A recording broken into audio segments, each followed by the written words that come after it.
got our spark plugs. They came in about 1 p.m. and I hate that I had to wait for them. You can see one crack. 3 is exactly the same. One crack. 2 cracked. As 2 were cracked. And we probably didn't need that ECU the whole time. And I'm gonna go test if she will even fire it. Well,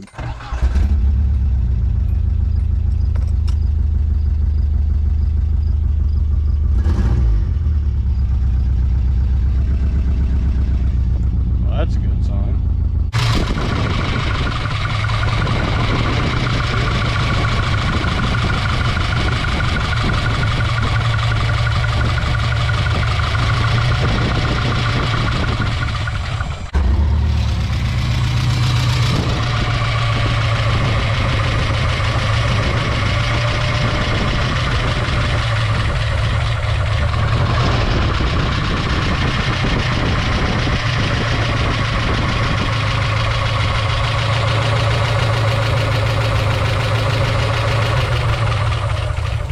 So, the long-awaited morning is here. That's all I could think about last night, was just getting this wiring harness cleaned up and sending this car on its way. All this electrical tape, 10 rolls, for $6. I was really getting scammed. I was thinking this was going to be $5, because that's what I remember paying back in the day, but sure enough. Now, I'm going to wrap up the harness, wrap it slightly with the electrical tape just to hold it in place so I can place the loom on it. Then I'll wrap the loom, zip tie it to keep it from coming off, and really just clean up some of these connections. I just wrapped this up with some electrical tape. Yeah, I may have overdid it, but I mean, I'm gonna recommend it being replaced anyways, as it's 30 years old. I got a zip tie on this. I started on this end, just gradually wrapped it to keep it all together. Then I went back to get an actual solid wrap with a zip tie to keep it from coming up. Cleaned off the old conduit. I'm gonna run it from there as far as it'll go, and then I'll re-wrap that slightly. Then I'll re-tuck this back down here, pop this harness grommet back through the wall, and I'll get to fixing a couple of these connectors, so that way it runs mint. So now we've replaced this idle air connector. I fixed my cylinder 3 while I re-wrapped most of this. I replaced this idle air connector. So far, the harness is repaired. Now what I'm going to do is just clean up everything in the bay. Probably delete the carbon canister just to get it out the way. I'm going to fix that wiring before going in the cab, figuring out what to do with the ECU and where it's sitting. We've got our fresh wrapped conduit on the harness. I'll just go and tuck it back in, back here, so that way it doesn't stick out as much. And now I'm going to work on this part. I'll rewrap this section after I fix this here. I'll use some of my solder shrink wrap, or I'll just crimp it. We'll see. So now everything in the bay is finished up. Got this harness rewrapped and that second ground ran over. I just ran this to this vent down here, bent it back slightly, deleted the carbon canister, and just used that mount to hold the intake. And I'm gonna fix the wiring harness and ECU location and get them mounted up so I can get this thing cleaned. Alright, so I think the whole time it really, it's pretty embarrassing, but I think the ECU connector was too tight. So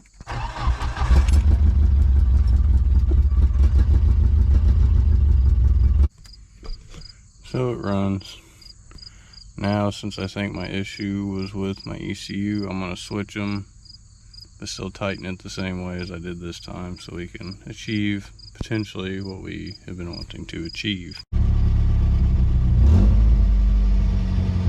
Well, now I need to take care of this mess of wiring, rewrap some, reinstall the harness clip.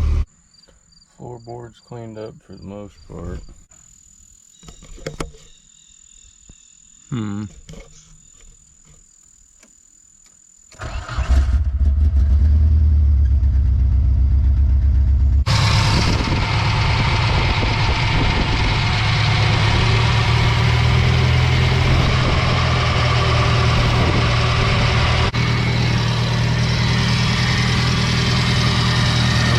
This up, we're going to verify our timing.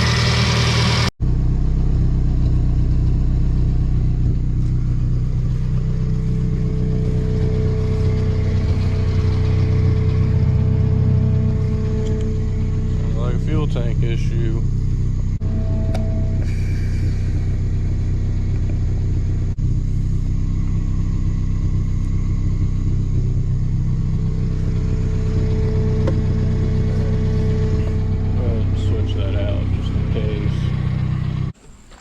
I ended up switching my new injectors back for the old ones.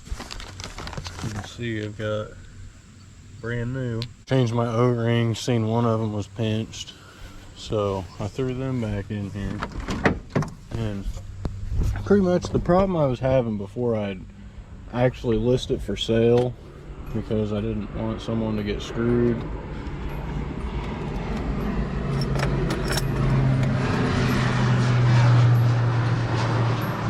Crop duster flying over us, but pretty much the car was hesitating very badly. Whenever it was up to temperature, you'd hit the gas and it's like it sucks all the life out of it, falls right on its face. Well, also the car wouldn't start, like it'd hard start, essentially like it was leaking or not spraying the correct atomization of fuel. So every time I'd hit the gas, it just go take off, it falls on its face. Except when it's cold, it would run like a top. Not sure why it would idle fine, but obviously the flow rates were not correct, and they're just cheap and junk. Do not buy ultra power injectors. Find reman Hitachi. If you got single cam, that's the only way to go. With it never starting cold, having to hold the gas, etc. to get it started after changing the injectors, it's essentially went away. I mean, it doesn't start right up, but it starts. Fuel tank will need cleaned out. Need to change the socker, replace it, clean it, etc. And I think this car would run much better. But now I've got someone coming to check her out. Car should be gone.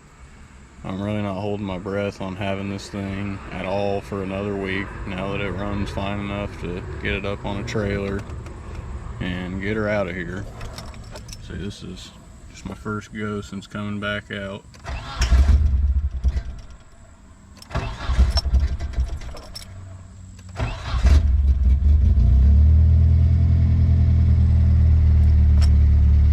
So what I'm thinking there is still the injectors are slightly clogged, dirty. It doesn't always start up. That was without me hitting the gas too. That's just cranking the car.